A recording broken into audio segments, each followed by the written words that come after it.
Corner to Corner podcast. My name's Jeff and I'm one of your hosts, and as always I'm joined by my good friend Paul. Yeah, that's me. I'm the other host. Hello everybody.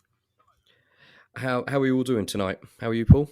Yeah, I'm really good, mate. Yeah, I've got a bit of a thick head. I've got a bit of a headache today. It's all this heat that's been getting to me. We've been under a dome of heat, and it's made me a little bit weird. Well, there must always be heat where you are. No, don't go there, mate. That's just wrong. Behave yourself.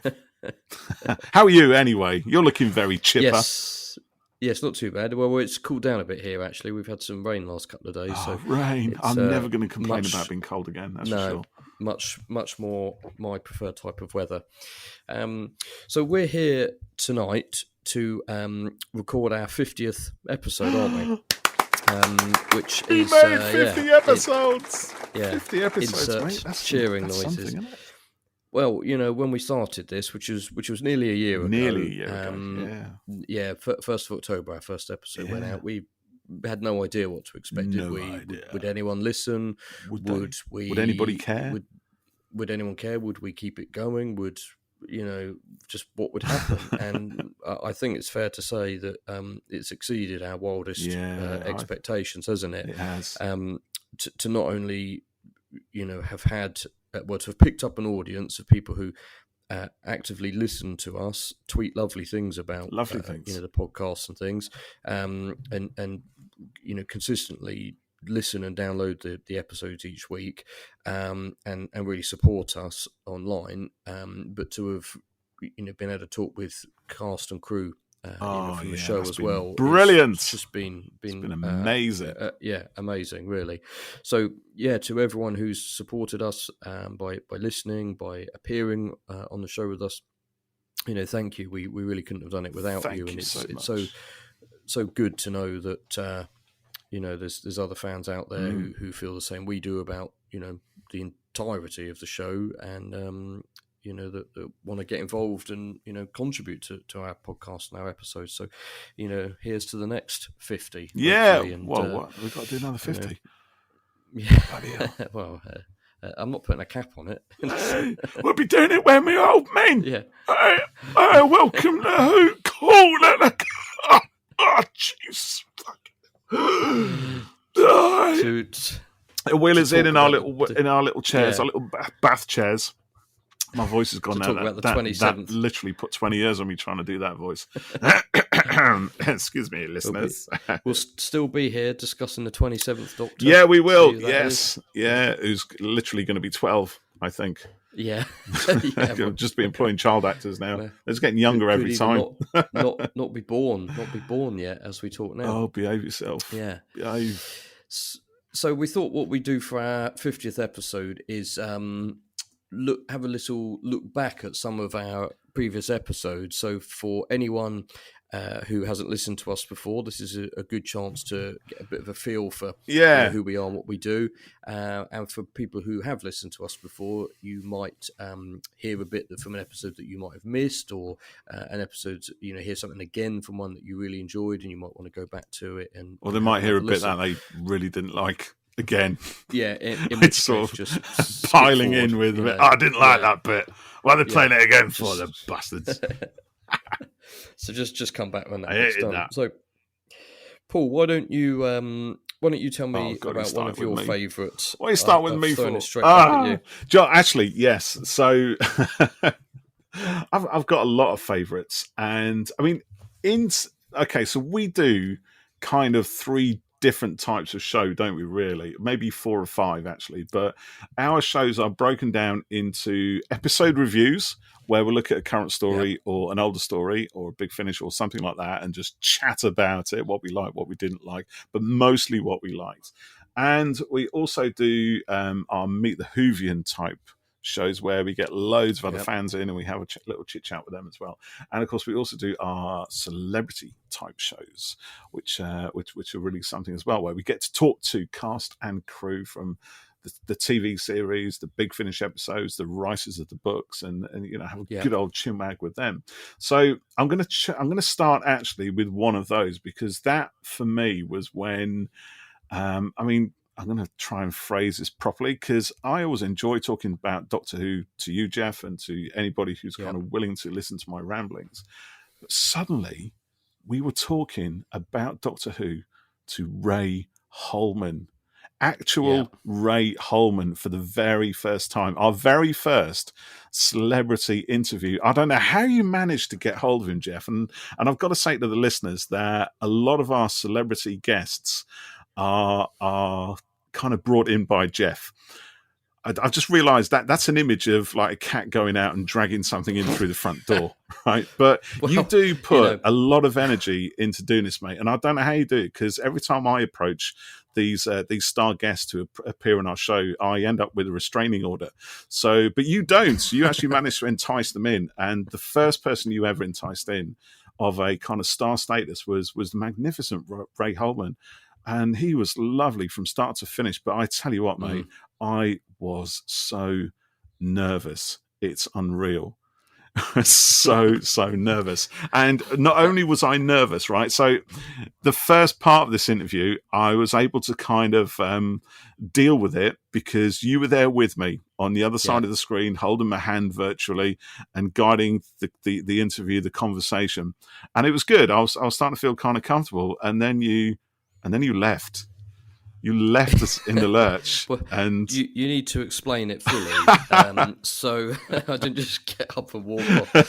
So we did literally do that. Just threw his headphones down and fuck it, I'm not having this anymore.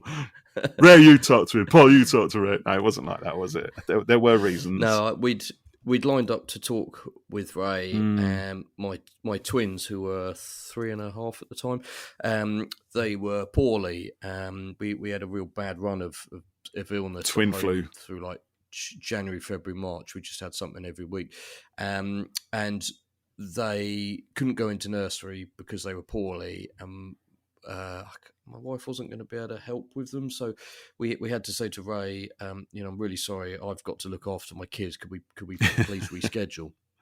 And I think it was we said we could do it the next day, which was the Friday. Oh, that's right. We did have to reschedule, didn't we? Yeah. So our very first guest, who you'd managed to attract to the show, to the podcast, and suddenly we had to say, actually, we can't do it on that day, Ray. Sorry. Do you mind if we do it on another day? It was really embarrassing. It was very embarrassing, wasn't it? And things happen, and it was just my wife hadn't long started her new job, and she had something going on. She couldn't take the day off, and I wouldn't expect her to take the day off for me to do a podcast session and stuff. But, I know. The nursery wouldn't take the girls and stuff. Everything was going wrong, wasn't it? It really was. And when you think like, oh wow, I can't believe something amazing's happening, and then it all just kind of goes against you. But Ray was very understanding, and then he really was. We rearranged for the next day, and my wife said, you can do the call in the lunch break and she'll look after the girls. So I thought, okay, well that'll be that's fine. Right, an hour. An hour will be all right. And then Ray couldn't get on line for the chat. No, that's right. The platform we used to make these recordings wasn't compatible with Safari. Yes, and he was on an Apple iMac thing. Yeah, trying to figure out what to do. So we had to do it in Zoom, didn't we? So you just had the Zoom freebie, if I remember. Yeah, because we set it up on your Zoom account. No, I'd signed up. But and then you signed up, was it? Yeah, and then the hour was approaching. Yeah, that we were still talking, and I thought I got to go, and but I couldn't like log out because it was all being done through my account. Yeah, you were the parent account. Yeah. So I had to bring the computer downstairs at home and imagine this, set listeners. It all up. Yeah, and we laugh about it now. The girls, we laugh at it, but at the time it wasn't great, and I had to leave you talking with Ray, and which was, he was really good about it, but I was so disappointed because I wanted to participate in the chat with him because it had been going so well, but I had to look after the girls, and I kept one ear on the chat because the computer was still on and the video, and I could hear you guys talking. So when it sounded like it was kind of wrapping up, I hopped back on quickly, and the girls joined me, and he said hello to them. That was really nice, wasn't it? But yeah, it was nice. Yeah. But Ray gave us nearly 2 hours of his really time. Did. He was absolutely wonderful, and I've stayed in touch with him since, and we exchange emails, and I run a film festival, the Horsham Film Festival, which you plugged that one in pretty sneaky, didn't you? You plugged that one, mate. He couldn't wait to plug it. Submissions close September 6th. Go to filmfreeway.com/Horsham Film Festival. And we've got our awards night later in the year when we'll screen the winning films and give out awards and prizes and stuff like that. But I asked Ray if he would consider being a judge for the films with me, and he very kindly said yes. So that's a real thrill to, have someone whose work has meant a lot to me, with his work, particularly on Jodie's costume and Capaldi's and Matt Smith's, but also for the film festival as well, to have someone of his standing and experience within the industry there as a judge and a name involved with things. So yeah, that's brilliant. So I've got a favourite moment. Go on, what is it? From our chat, but well. Okay, I was going to say you tell me first, but when we were talking about the dark coat that Jodie wore in Flux, and Ray had a wonderful little story that was sort of rebellious, wasn't it? That's the way right. it came about, and he did it, and he was like, well, we don't know what we'll use it for. Then the script for Once Upon Time landed in his inbox. Needed another coat. Yeah. So I won't spoil anything more here, but I'll hand back to us and Ray to recap the story. I have a file. This is Flux. Oh my goodness! Look at that. That's file just Flux, is it? Flux costumes. Yeah. And there's Jodie's navy coat. So there we go. So I'll have to check what's been there. I could so easily get into trouble. Because when we've talked about the costumes, I really enjoyed the fact that we can talk about them first. Yeah. Through the magazine, which is attached to the program. And it's so easily on social. It's so tempting because you want to share it. You want to show people what you've done, and I've just got to hold back because I can't reveal everything. I mean, there are protocols. Of course, the program, and so we try and work out what you can say and what you can't say. Yeah, that must be difficult. Again, it's like going back to when you were fitting Jodie's costume and you were part of that secretive inner circle. You must have been tempted, or just be the voice at the back of the head. No, that's too serious. That's too serious. That is really. This is why I would never get that job, because I'd be like, lockdown. Do not mention it. Yeah. It's even, but the with her navy coat. I've wanted to change the color of the coat for ages. Jodie loves her costume. She wanted to change the costume. The BBC were of the idea, stop it, leave it alone. It's not broken. Don't fix it. Yeah. It's out. But I did I did make up the navy coat. Did you? without permission. So we made the navy coat, Miss Kerr and I had it in on a mannequin in a fitting room, and I sent a picture of it to Chris Chibnall. I said, I've got this, by the way. And then he sent a bonkers episode 3 in, and I was like, what the hell is it? Yeah. First read it was like, wow, what does this mean? Because also we have to make sense of what the scripts mean. And I remember first reading it saying, you need a different visual reference for the Doctor. You need a new coat. Yeah. Guess what we've got? Just so happens that we have something that we could use. That is absolutely right. Yeah. That's what that coat is for. It's brilliant. You probably can't say, but I was going to ask, are you likely to see Jodie wear that again? I can't say. You can't say. I knew you couldn't say. Thought I might as well ask.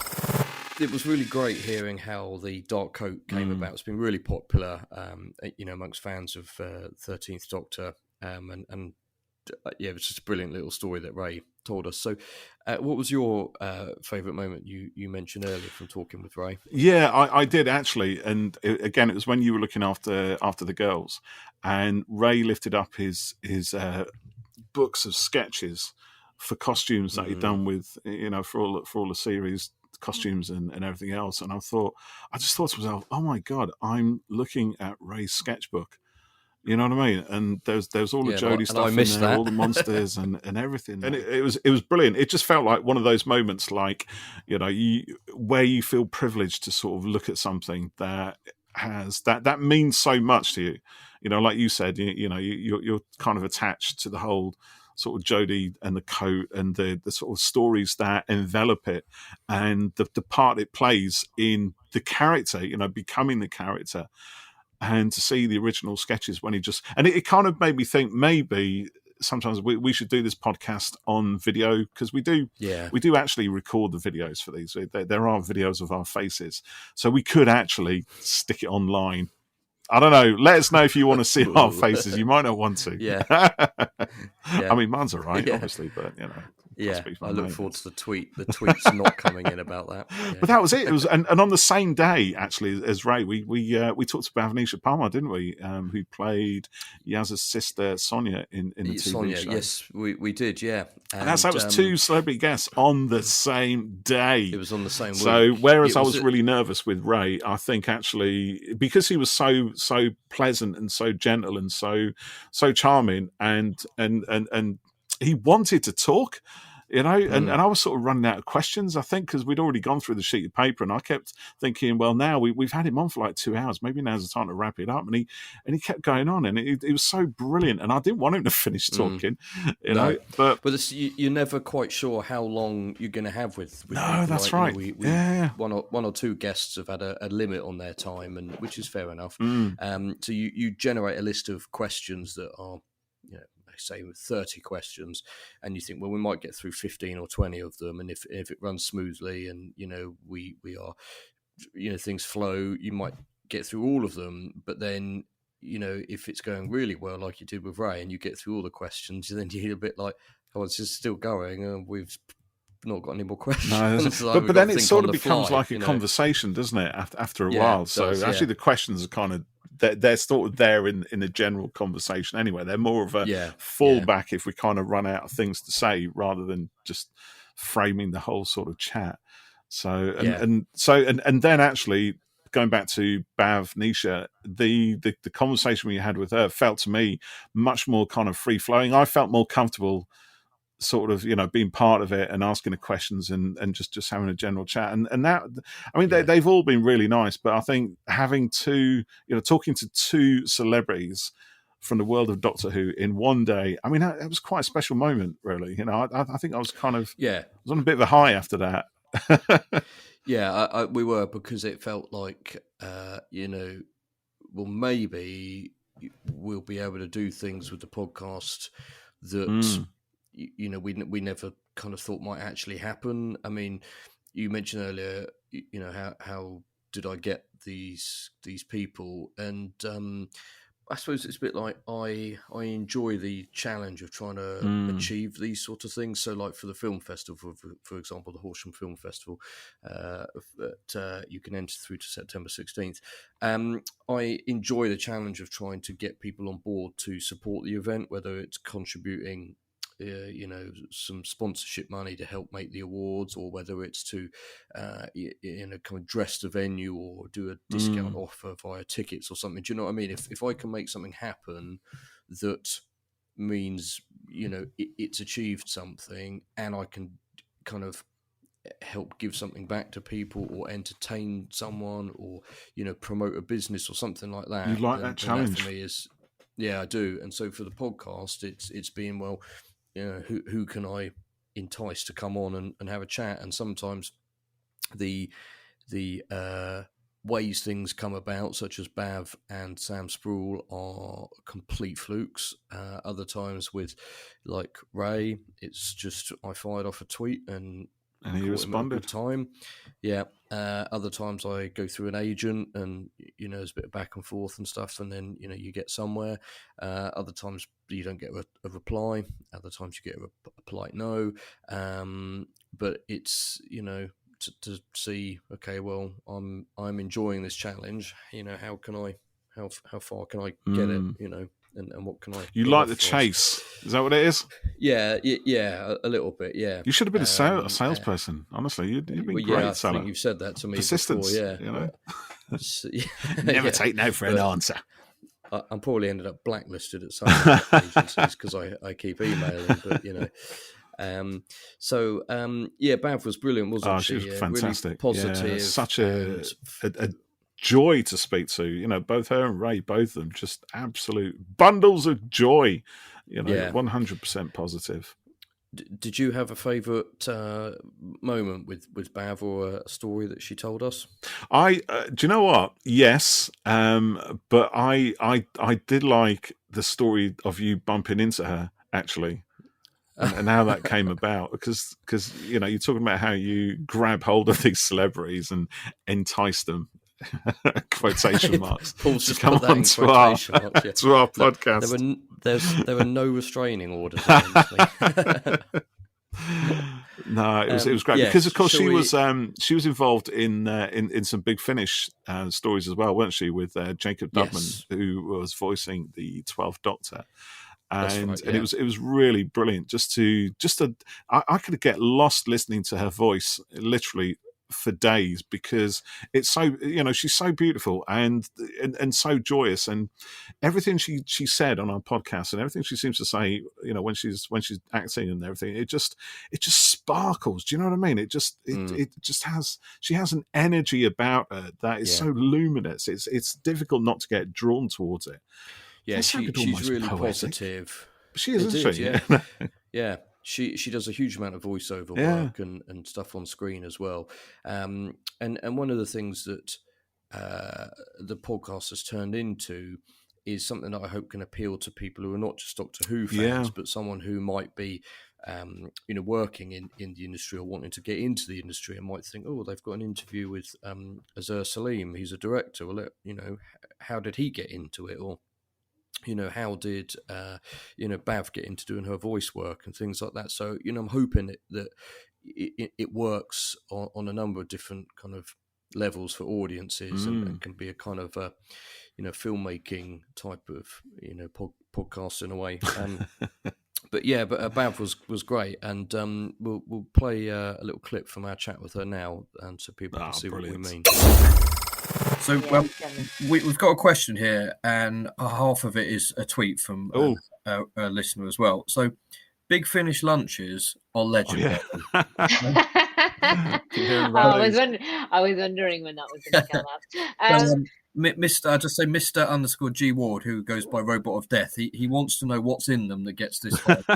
Sausage roll. Okay, so wait, hold on. I don't know whether I'm going to be a complete letdown here, but I obviously, because when we went in, it was COVID. It was high time kind of like COVID. Yeah. So it was literally just, we were kind of almost organising our own lunches and staying away from each other whilst, so I wasn't even able to experience it. So I've seen pictures, but it is basically from what I know, it is just a plethora of like you said, sausage roll, like everything you can imagine that you would have at home. It's just on a buffet. Like, I think that's I think that's probably the best way of describing it. So, yes, if you're going to call back Kira, please do so I can go in and have a Big Finish lunch. I was going to say, we need to get you back as Kira so we can vicariously experience a Big Finish lunch. Or you can just, stuff some in your pockets and bring it out of us. Bring it back. And that's the thing. Apparently, it's so there's so much that it literally just lasts everyone the whole day. So, and like fresh stuff as well. Like, I think that's the big thing. So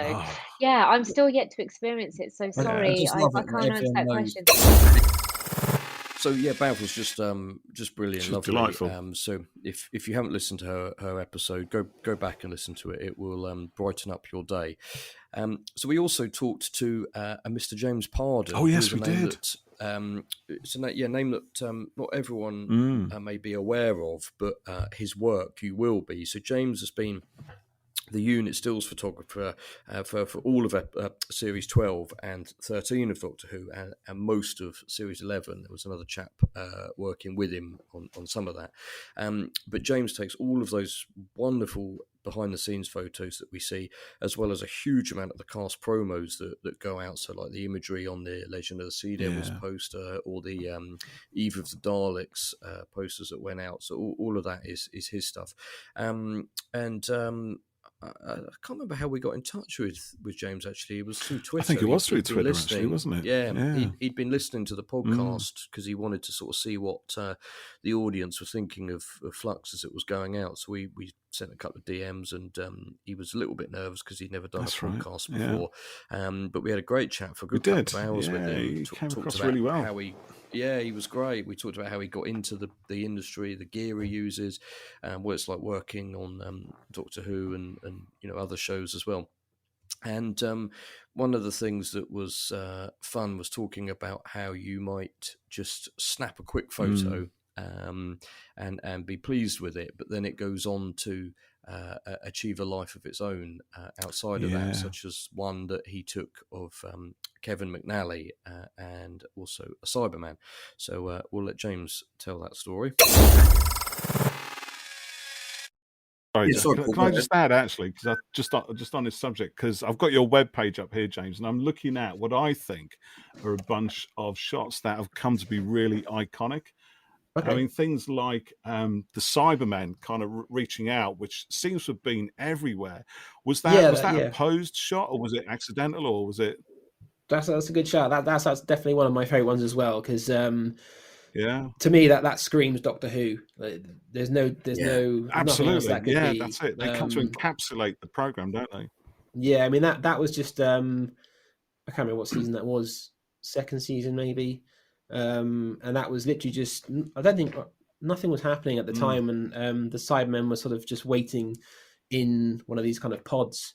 And I remember just saying to him, "Can we, while we're here, do you want to just get a few shots?" And we experimented with a few things and said, "Just reach your hand out as if you're trying to grab me," and snapped away. And that's definitely one of those worked out quite nicely. Those ones. So that's not in the show. Because just kind of playing. Yeah. Just sort of playing with a few ideas and see what comes, because when I was a kid, sort of growing up, you look at some of these images in magazines, and obviously no internet back in those days, because I'm that old, but they kind of etch themselves into your brain and become part of your life.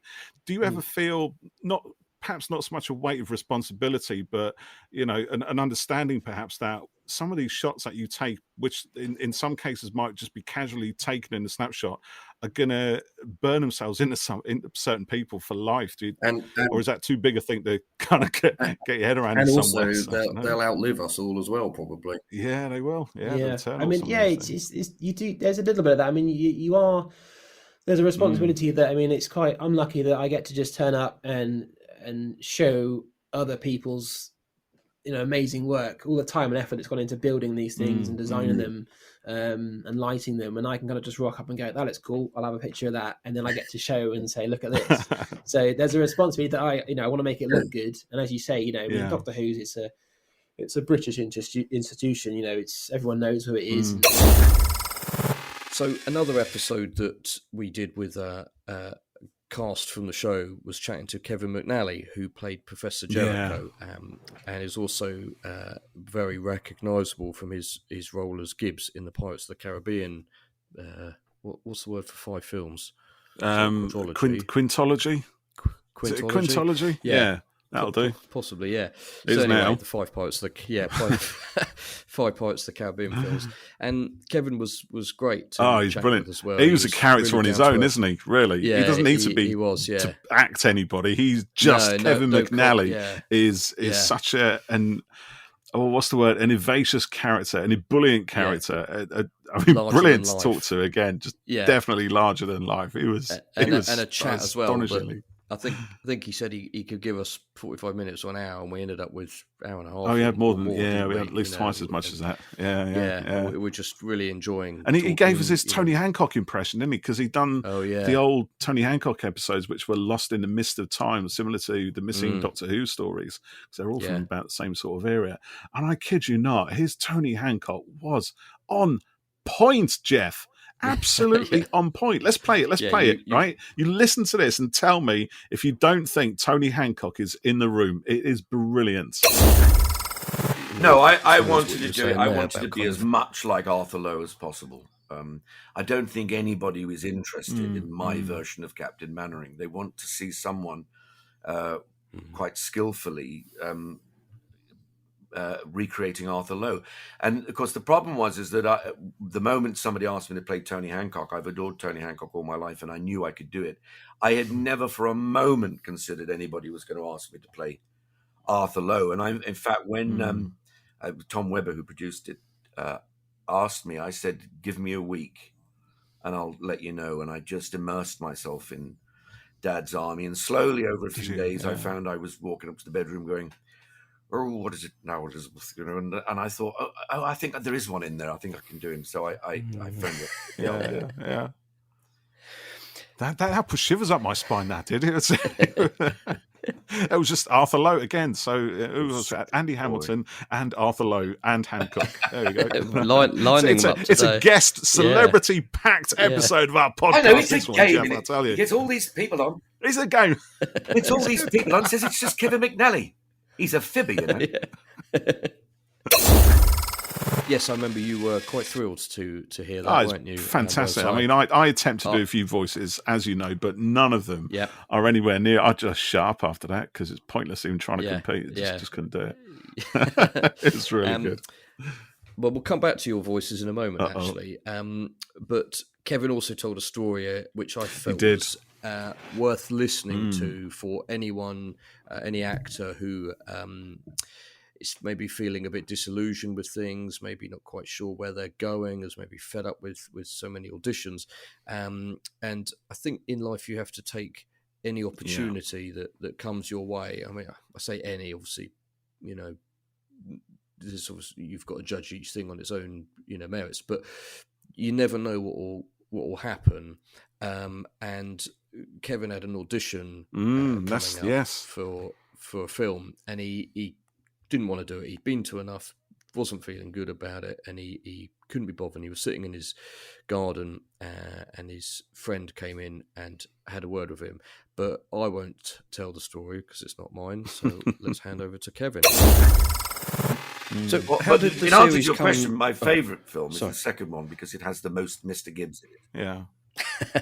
which is an entirely reasonable answer as far as I'm concerned. We can let him have that one, can't we, Jeff? Yeah. So, how did those films come your way? Did you get a call about them, or did you have to audition and go through the process? What happened was I had been a few years before. I'd realised that I hadn't made a film for about 9 years, I think.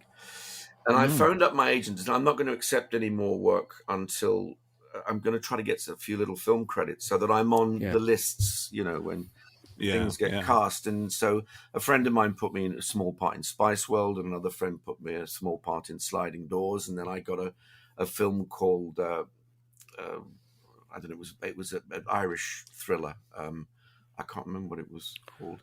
And then I got a nice little role in the Sean Connery, Catherine Zeta-Jones film Entrapment. And then I got another little film. But all the way through all this, I'd been going up for American films because I'd started to get, I was getting on people's lists again.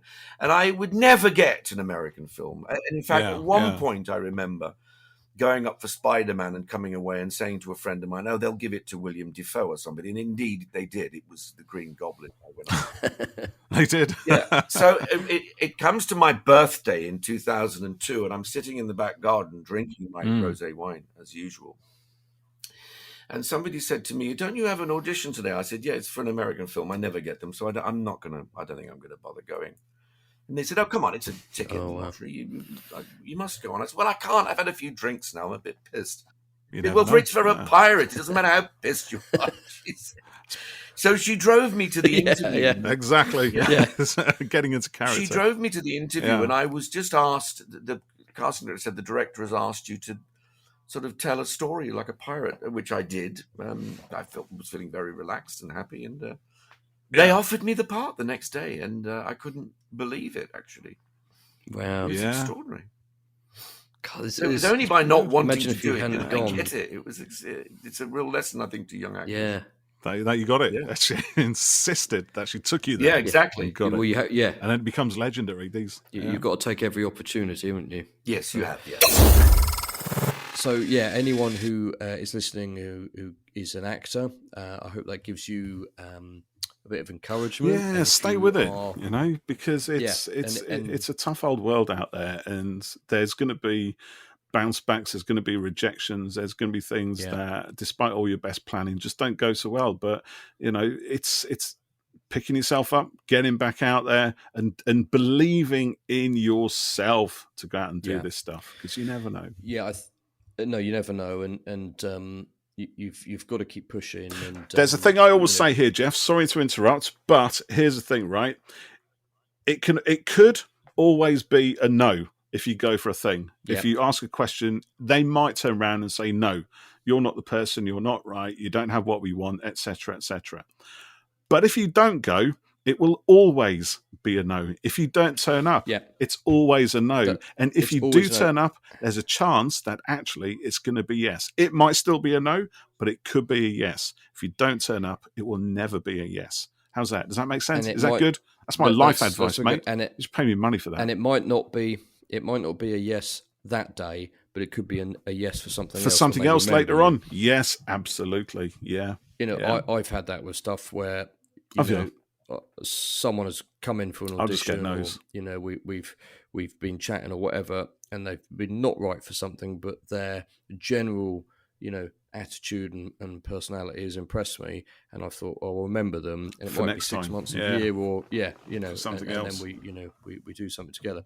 So it was Kevin's friend kind of helped contribute to changing his life for many different ways there. So I mentioned earlier about your voices, so what do you mean? I think. Do you mean the voices I speak with, or the voices that I hear? The ones in your head. You're like the 11 from Big Finish. So Paul is quite a good, very good. Oh, thanks, mate. That's really nice of you. Impersonator. That's beautiful, man. I feel touched. I'm hoping that Big Finish. Is that your round? I'm hoping Big Finish will get you to do a voice for something at some point. Oh yeah, call for the tea break. Yeah. Tea breaks up, everyone. Stop what you're doing. Tools down. Tea breaks arrived. It's in the green room.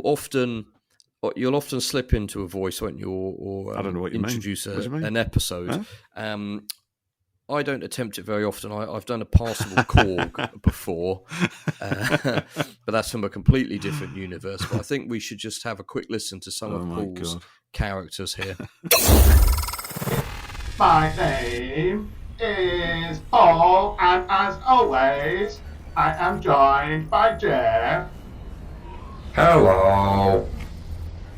Hello. How are you today? I am okay. That is good, because today we are listening to Spare Parts, the audio drama from Big Finish. Hello, listeners.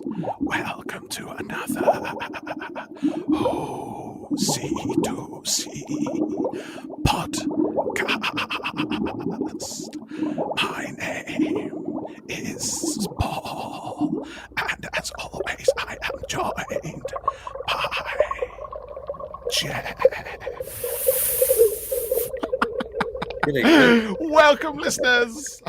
It's not actually a sea devil. That was me all along. So I think you'll agree with me that those are some brilliant vocal impressions. I just would like to say that Paul is available for voiceover work. Yeah, I'm very cheap. Contact it. Yeah, he'll do it for half the price. Lunch. Yeah. Half price, I don't mind. Just put me on the menu there. Put me on the cast list. I don't care about anything really. I just like to keep myself busy. You know what I mean? That's all it is really. Got to get up in the morning. Got to do something. Otherwise, just then you what's the word? You atrophy, don't you? That's what it is. Atrophy. My grandma, she used to atrophy, and she said to me, "Whatever you do in your life, don't ever atrophy." So I've decided I'm not going to atrophy. Never, not once, and I'll never have, and I never will. Can you let Paul back in? See, trouble is, once you get me started on that, that's it's very difficult to stop. But I'm kind of curbed because I do recall Kevin McNally just switching on Tony Hancock, and I just threw my headphones down and walked out because I just couldn't compete with that. Couldn't compete, yeah. So good. So the voice flashback has reminded you of something. Yes, it did, actually. Yes. Now, so we obviously found this piece of music, which we use for the show to top and tail it, and it's very dramatic and everything. But sometimes we don't use it, or sometimes we use it in a different way, or sometimes we replace it with something else, with with some introductions that have text or been some introductions that have been the result of our creative brainstorming sessions when we think, Jeff, Paul, let's, depending on who starts the conversation, let's not do our usual thing of hi everybody, it's who C to C, etc.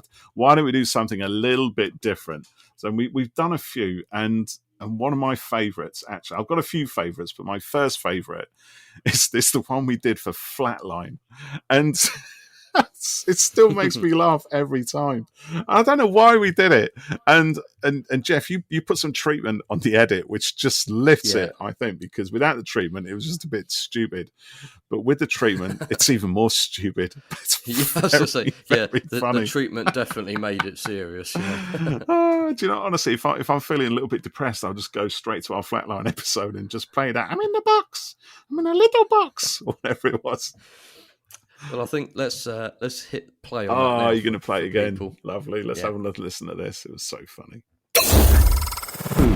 I'm a little bit weirded out tonight because I'm in my recording booth and the sound is really strange because the dimensions in my room have gone really odd. Can you hear me? I can just about hear you, Jeff.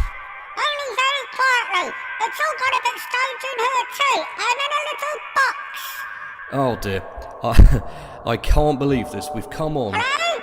Yeah, I can hear you. You're very quiet, very tiny. I can just hear a big booming sound, and I don't know if you can hear me, but I'm in a small box at the bottom of your wardrobe, I think. I don't know why I was in there. I was looking for something, some shoes, and I saw them. I got stuck, and it's got a little. I can't believe this has happened tonight when we're coming on to do our recording about our Flatline rewatch. It's almost like it's been planned. That's amazing. Did you script that? Maybe. Okay, you did it. I just loaded up on the spot. Anyway, enough of that. Can you get me out of this box? Yes. Insert sound effect here. Hey, that's better. I can breathe again now. It still makes me laugh. That was brilliant. We just came up with that on the spot. But I think that was topped by the one that we did. Well, you did, really, for Sophie Aldred. The one I didn't know about this. No, I planned it. Paul planned this intro. I did it in secret. Yeah, he did it in secret. We had Sophie on the chat, who obviously plays Ace. So this was a big deal. Well, as are all the guests, but having our first companion was really something special. And Paul did this intro, which was amazing, but I didn't know about it. No. But here's the thing, right? I had a dickhead answer. Honestly, because he I thought to myself... Well, I was thinking, what's going on? And I wasn't thinking straight. Right. So I kind of, it's one of those moments where you sort of wake up in the middle of the night with a great idea, what you think is a great idea at 3 o'clock in the morning. It literally was that. I thought, oh my God, this is what we can do with Ace. We'll do it as a kind of quiz show of the 80s. You know, I'll just play cheesy game show host and ask a bunch of questions. And, you know, we can have a little game because I'm sure Sophie will be up for it. You know, I had no idea whether she would or not, whether she just, again, throw her headphones out and say, I'm not up for this, and then storm storm out, but she didn't. She was brilliant. She went with it. I thought to myself, well, what can I ask her? It's got to be on topic, right? And I thought, well, okay, ace. There are different meanings of the word ace, right? The word ace in loads of different contexts. So I wrote this little intro and I wrote it all down because I wanted it to be word perfect as well. And it was all kind of layered with little references to Sylvester and Ace stories, little Seventh Doctor stories. And I thought it was a wonderful work of art. And I thought Jeff will go with this as well. But again, I wanted I wasn't trying to be cruel on purpose. I just wanted you to be like spontaneous, because I thought if we planned it too much, right, it won't sound genuine. So I'm going to hit you with it because I want you to be as surprised as everyone else.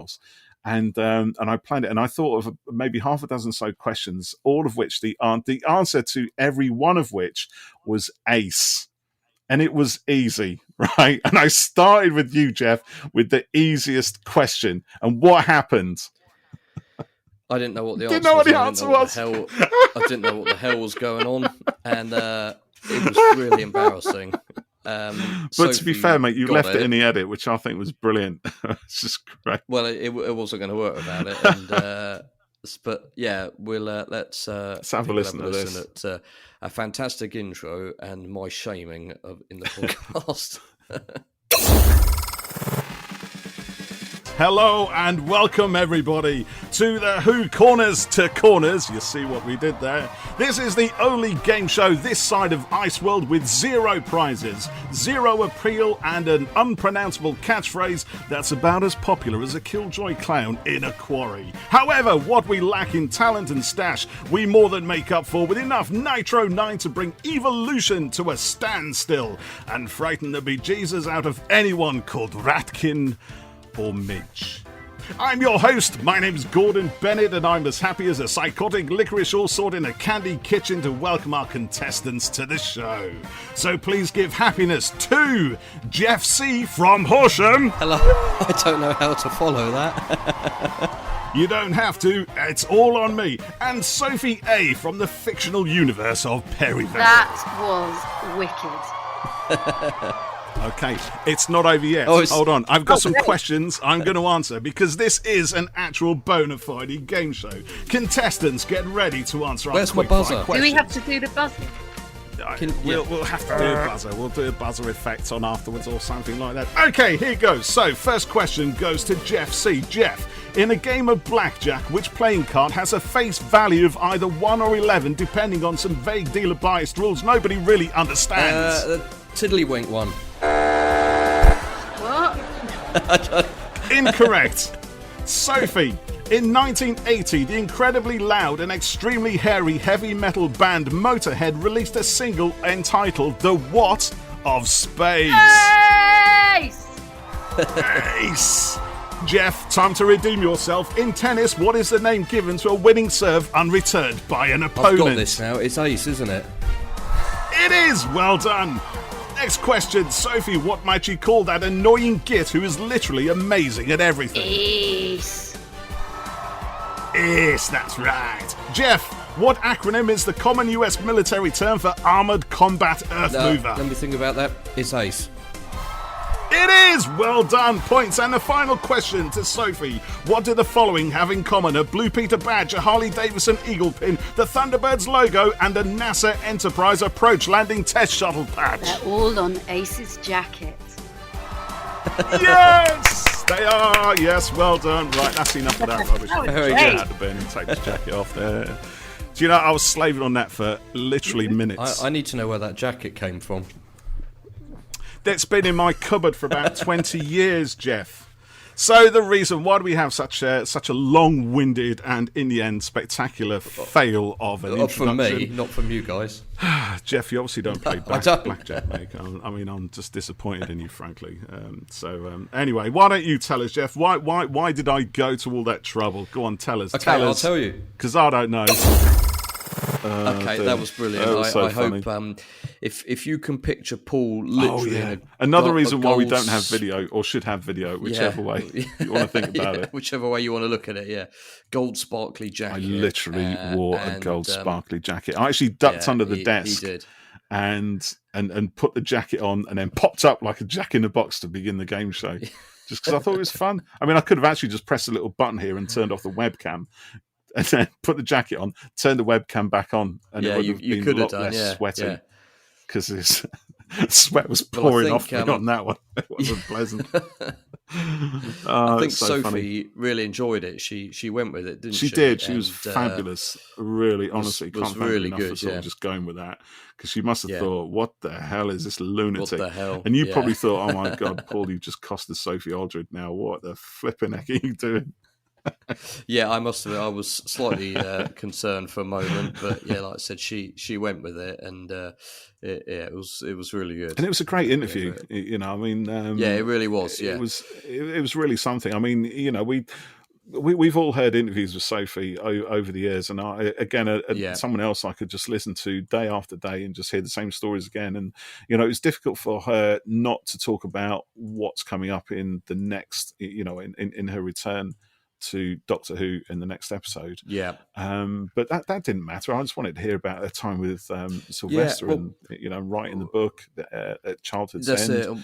And it was just great just to converse, you know, with someone who I've been a fan of since I was like, how old was I? Been 17 or something like that.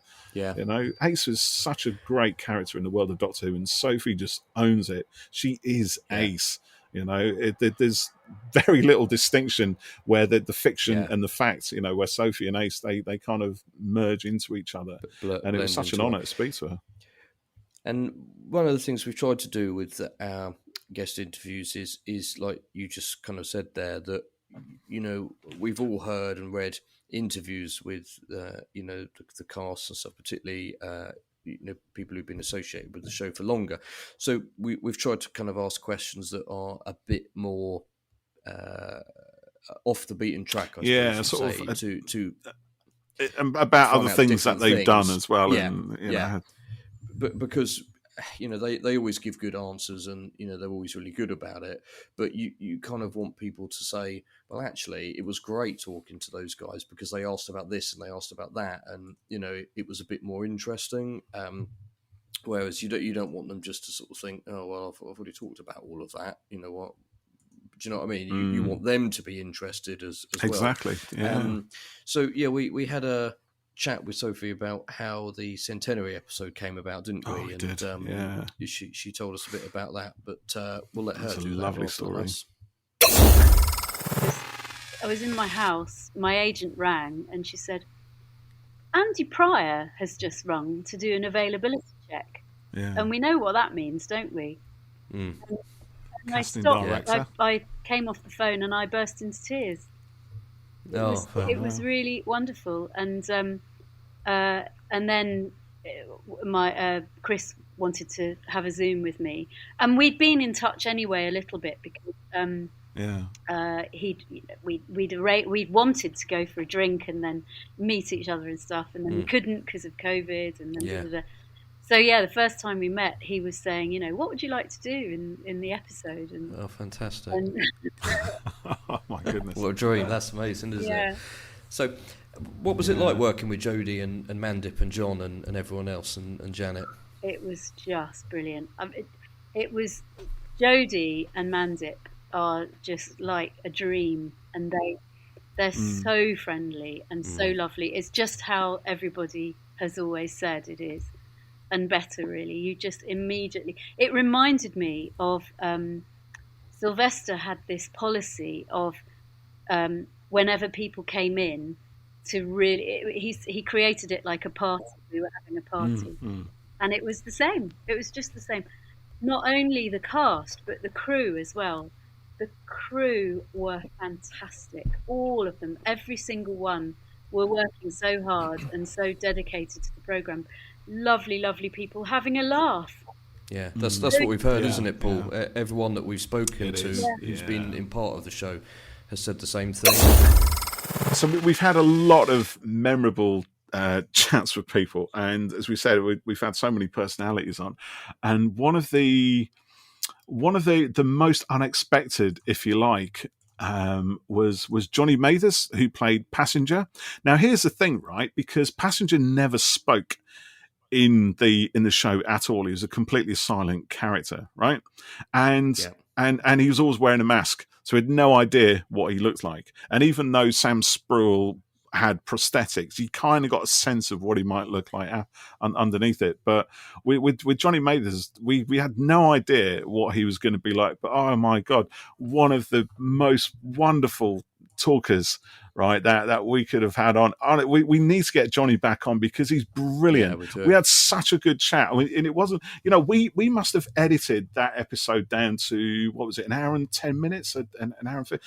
But there was twice as much content on there. We talked about Star Wars. We talked about Marvel comics. We chopped a huge amount out. We could easily get another non-Doctor Who related episode out of this. And Jonny is just fabulous. He's brilliant. He's such a wonderful personality, and his stories had me in hysterics, in tears. I was literally crying. There was the story of Helmet. The tiny car. Now Jonny is 7'4", something like that, 7'2", 7'6", massive guy, obviously, and he'd squeezed in at this tiny little car, and we asked him to elucidate on the story in that, and it was so funny. I'm going to read you a tweet from someone here, and it says, "Once I drove a car that I loved. This was Helmet." A car called Helmet, ladies and gentlemen. My Nissan Micra. I loved this car. Also, considering my 7'2" frame, one of the most comfortable to drive. And there's a picture of you in that little car. So, yeah, right. Tell us about this. Tell us about Helmet. So, Helmet. So, when I worked in the prison service, obviously, it's nowhere near my house, because it's never a good idea to work next door to live next door to the prison. And so I had a car, a little run around, and it died. It died a ceremonial death. It just went. So I need another car. So I'm looking around to find a car. Obviously, being 7'2", there's a few restrictions. So I can't fit in BMWs. I can't fit in a Mercedes. I can't fit in a Range Rover. Any kind of 4x4, not chance. Good. Yeah. And not because of the size of the car, but because of the size of the ridiculously small footwells, because I've got size 18 feet, right?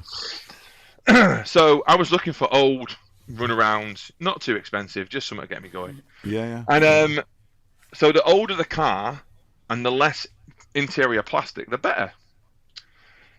And I was looking, and I went to try a Fiesta, and that was all right, but it's a bit rattly, and I looked at a couple of others. Anyway, just saw in the paper by chance, someone up the road was selling this Micra. And I was like, I wonder if I can fit in a... I'd never tried getting a Micra. So it's a life experience. Let's go and try this. So I went up, knocked on this person's door, and it was in all right shape. Had a bit of rust on it, but it wasn't terrible. Yeah. But it looks very smart on the picture. It's a basic Micra, nothing exciting. It was just Anyway, so I got in it.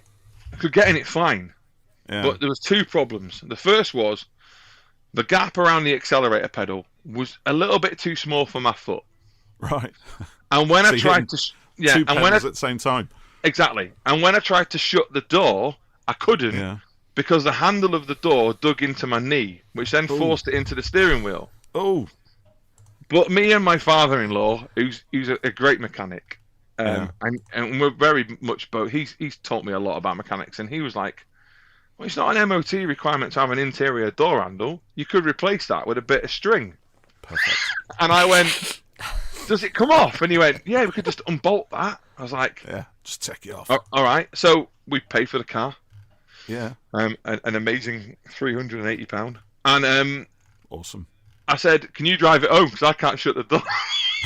So he drives his Micra home. We get it back, took the interior handle off, replaced it with a bit of cord with some hose pipe on it just to give it a bit of grip. And then the door shut perfectly. Comfort. The door shut perfectly. Amazing. Loads of room. And then I got a hacksaw out and I cut the interior plastic around the accelerator because you don't need it. It's just a bit of plastic. It's all peripheral. And there we go. There was, and because he was called Helmet because one of the fam was like, it looks like a stormtrooper's helmet, and I was like, oh, it does. I can see that now. Yeah. So it became Helmet. Look at that. And and it was a really economical. I mean, it wasn't even a full liter. It was like 900cc. Yeah, it was, dragging my massive 7'2", 20-odd stone, 25-odd stone frame around up and down the motorway 5 times a week. Yeah, Jono was great. It was so good to talk to him and hear, how genuinely excited he was. Really enthusiastic enthusiastic. To take part in the show. And his experience meeting fans at conventions as well. And I think it's fair to say the whole thing changed his life. Well, you know what? I think the show does for everyone, whether you're in it, whether you're making it, whether you're watching it. It has so much positive impact on everyone's life. And it's something that was lovely that I think you did see that this week was despite the sad situation with Eagle Moss, they've been tweeting pictures of some of the figures that they were working on, and they tweeted a passenger model. Yeah. And I think Jono tagged us. He in did. It, seen this, and I don't think he could believe that there was a figure made of him. Passenger he's got the mask on and stuff. Yeah, but that was just lovely. I can imagine that was probably a moment for him. Yeah. Well done, but Jonny. You briefly, we'll have him back soon when the centenary episode has come out. You can come and have a chat with us about that and catch up on what he's been up to. So you mentioned Sam Spruell earlier. Yeah. So Sam was Swarm in this Flux series. His voice when he started talking to us, though. And then the voice came out. It was like he was Swarm was up there. The spine. Yeah.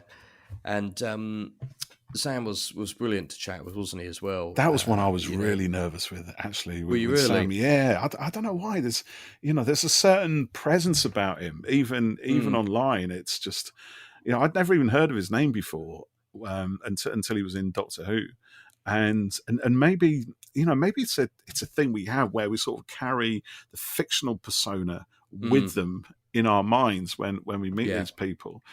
And so maybe it's just the fact that Swarm was so deadly. I kind of subconsciously had this thing where I was talking to a demon from the beginning of time, and was going to snap his fingers and turn me into red mist or something. So but yeah, I was at the start of that one quite nervous. I think I'd kind of warmed into it as Sam kind of started that, because I think he was going out of his way to sound relaxing and come through. He had a beautiful, lovely tone to him when yes, he did. Yeah, I didn't feel. Well, I suppose I always do feel nervous talking to people, but it helped that I'd met Sam before. You did, didn't you? I mentioned earlier that sometimes getting people is just a fluke. And I was filming earlier this year down at the Chichester Festival Theatre, and my friend Freddie had booked the shoot. It was to film a show. I didn't know what it was, didn't know who was in it. I got there, it was a show called Doubt, and I said to Freddie and Mike that I work with, I said, "Oh my God, you're not going to believe who the main actor is. He was Swarm in Doctor Who." And they looked at him and they went, "Who?" And I said, "Oh my God." So I showed him a picture of Swarm, and you said earlier that you didn't know Sam prior to Doctor Who, but he's one of those actors who's done a lot of stuff as kind of baddie roles or that kind of thing. Yeah. And chances are you'll have seen him in something. Taken or Snow White and the Huntsman. He's done all sorts of things, but he's not necessarily kind of a household name, which is not a bad thing at all. But I was at the theatre setting up in this little room at the back of the main auditorium because I was doing the live editing on it, and I looked up and Sam was standing at the door, and I thought, "Oh my God, oh my God, oh my God!"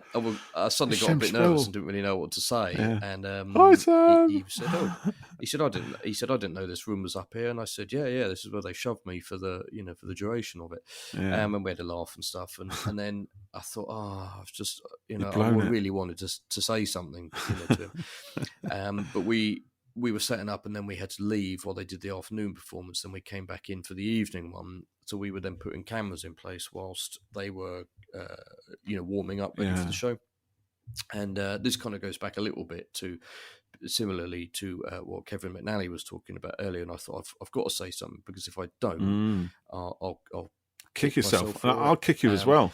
If you told me that you were in the same room as Sam Spruell and you didn't invite him to the podcast, I would have. I'd thrown a wrench at you or something. I said, you won't believe who's in this. Oh, you did. You texted me, didn't you? That's right. Yeah. Yeah. And I was just setting the camera up, and he was quite close, and I thought, I've got to go say something. So I went up and I said, Sam, I said, I'm really sorry to interrupt you. And he said, oh, it's all right. And he was really, kind of okay about it. And I said, I just wanted to tell you that I thought you were amazing and Swarm.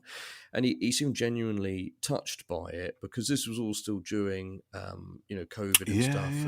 And, the show had been delayed a couple of times because of various things. And, he had done a convention, but it might have been one of the, I like to think, one of the sort of first times, he'd kind of been able to, meet a fan and hear that.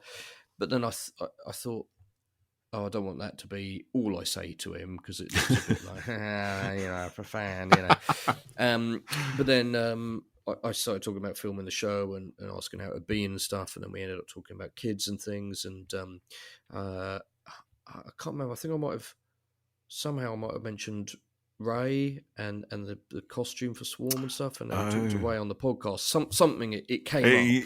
He went round the houses a little bit. He kind of circled inwards to inviting him into the podcast. No, it wasn't conscious at all. I just kind of thought, if I can kind of throw it out there, that'd be fun. And he said, well, if you'd like me to come on your podcast at some time, I'd be up for that. So you made it sound like it was his idea. Brilliant. Mate, you'd definitely be in sales. I'm not kidding you. Bit of reverse psychology on him. And I said, oh, yeah, okay. I didn't expect him to say yes. So, I emailed his agents and went through that, sorted it all out. But one of the bits I really liked from our chat was when he was talking about his Swarm costume and all the accoutrements of that. So we'll hand over to Sam for a moment here. Yeah. And I think we did kind of just fall into a kind of rhythm of movement. And I think both me and Rashenda playing Azure, it's so funny, that's like a phrase, Rashenda playing Azure.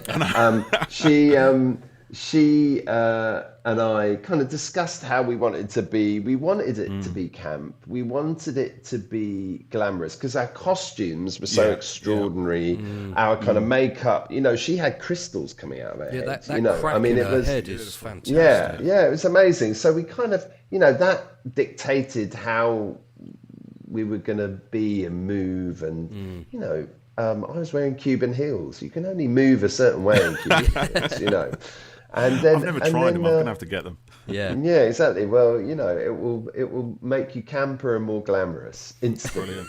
My kids will love that. But I think for myself also, I was wearing a kind of Matador's outfit. I wanted to have that movement. I wanted to have that kind of a bit of Latin flair, and so that was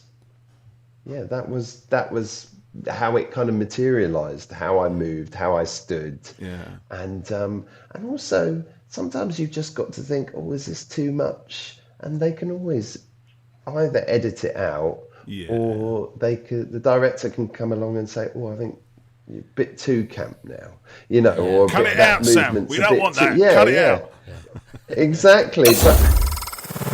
So anyone who listens to our podcast regularly or follows us on Twitter will know that Paul and I are both massive fans of the Chris Chibnall era, Jodie Whittaker's Doctor, Mandip Gill, basically everything about it. And one of the things that has been another thing that's been great about talking with people involved with the show has been hearing stories about Jodie and Mandip, things that you may not necessarily have heard about before, and it just kind of reinforces how brilliant and lovely they both are. So we've got three little stories here. One from Pete Levy, who was the producer on 3 of the episodes of Flux, and had been the visual effects producer on series 11 and 12. That's right. He used to work with D-Nate, didn't he? That's it. And he's got a really nice story about Mandip. And then we're going to go back to Jonny Mathers, who's got a story about his first day on set and Mandip and Jodie as well. And then we've got a story just to finish with from Bhavnisha Parmer, who talks about her first day on set. And again, Jodie and Mandip. So have a listen to these to kind of tell you how brilliant they both are and how lucky we've been to have them in our show, as if you didn't already know. This is just a small example. We're in Liverpool. We're on the steps of the cathedral. It's absolutely freezing. I've got hand warmers. I've got hand warmers in the front and back of both of my gloves and in my shoes and in my pockets. It's still not. You weren't taking any chances. I'm not taking any chances, and I'm really feeling the cold. At my age, Paul, I shouldn't be out of those. No, tell me about it. So we've been out all day. We've got the catering truck there. We've got the lovely Nadia and John on the steps. We've got Jonny standing at the bottom. Yeah. All of a sudden, I turn around and Mandip rocks up.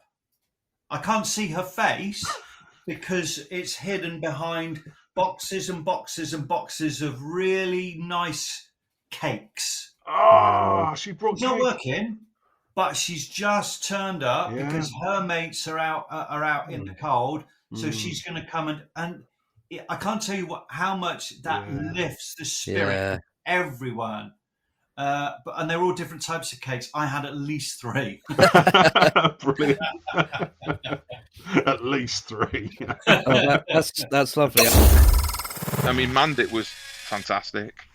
She was so friendly. I walked onto set and they sort of put me to one side away from the main actors because I'm just an extra, I ain't important. And Mandip was sat with Jacob, and I didn't even realise that was Jacob Anderson at the time either. So I got a bit of a shock when I walked over there, and she was like, "Come here." I was like, "No, they put me here." She went, "Fine, if you're too good for us, go on, stay over there then." I was like, "No, I didn't mean that." Oh my god, I've pissed off Mandip.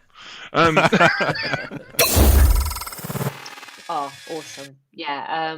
Kind of like I said before, they're just kind of like friends for life, it feels. So it was really, really great because, obviously Jodie and Mandip had worked together probably quite a bit before I joined and come on set or whatever. And, they're just so welcoming as a pair. And it can be really intimidating, obviously, because you're going onto a big set with big names. It's your first time, going onto a big set like that.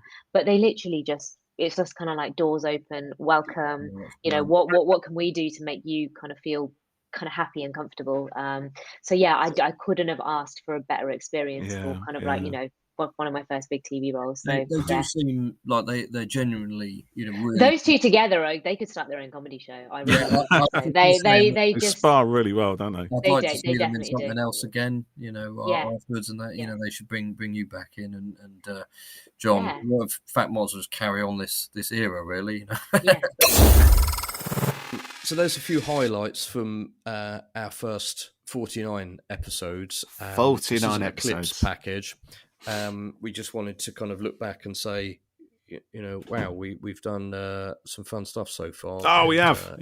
I've enjoyed it. Have you enjoyed it, Jeff? Have you enjoyed it, mate? Have you? I have.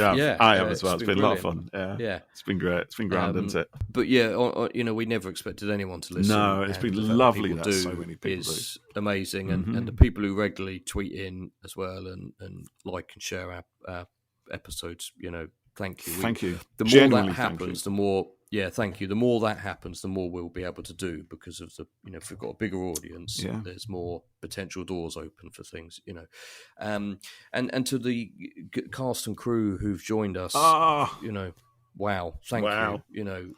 It's it may only be virtual meetings, but it's been fantastic to talk to people, and I think everyone has really enjoyed the chats, and I like to think that we've had a good time with them all. So I've enjoyed them. We'll get some. I have too. It's doing things like this that just kind of breaks the boring drudgery of my day job, which actually isn't really boring or drudgery at all. I really like it. No, it's the same for me. But, it's still a lot of fun doing this. It's a bit like the film festival for me. It's kind of it's a hobby thing in a way, and this is a way for me to express my love for the show and engage with it in a positive way, and you know, with other people who feel the same. You know, and I do the film festival. I keep mentioning that. I don't know why. Keeps getting that plug in, doesn't he? That's the Horsham Film Festival, ladies and gentlemen. But I do it because I want to meet filmmakers. I want to kind of give a platform for their stuff, and you know, meet people and put something on that is a bit different, that will entertain people for a night, you know. So this has been great. So long may we get to explore the corners of the Whoniverse. Oh, we're talking about the podcast now, not the film festival. Yeah, sorry. Okay, all right. Yes, good. Okay, I'll come back in now then. I might cut that bit, because I mentioned it a couple of times now. It's a lot of fun. I enjoy doing these with you, Jeff, and I hope our listeners get as much enjoyment out of them as we do. And honestly, it's a lot of fun, and I'm looking forward to doing more of these, mate. If you're up for it, I'm up for it. Yep, I'm definitely up for it. There you go. Yeah. Fantastic. So, you heard it right here, ladies and gentlemen. The contract is signed and sealed. That's all Jeff had to do was say yes. So we love to hear from, you know, our listeners, to find out what they would like to hear talked about, what they want to be able to contribute to as well. So, you know, do keep coming up with things, and, you know, if you've got ideas for something, ping them over to us, and we'll, you know, have a listen and, you know, take things on board. And if there's anything that you don't like that we're doing, don't let us know. Keep it to yourself. Keep it to yourself. Yeah, we'll be back next week with one of our usual episodes. Yes, we will. So tune in then, and keep an eye on what else tune in coming up next week, listeners. We have something really special lined up for you. We don't know what it is yet, but it's going to be special. We don't. We've no idea. Actually, no, we do. Of course, we know. We got these planned way ahead in advance, and it's going to be awesome. Yes.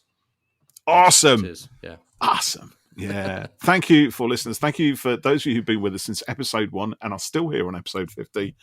Massive round of applause. For those of you who've just joined us, also massive round of applause. And please continue to stay with us as we attempt to keep you entertained and informed all about the world of Doctor Who. Woo.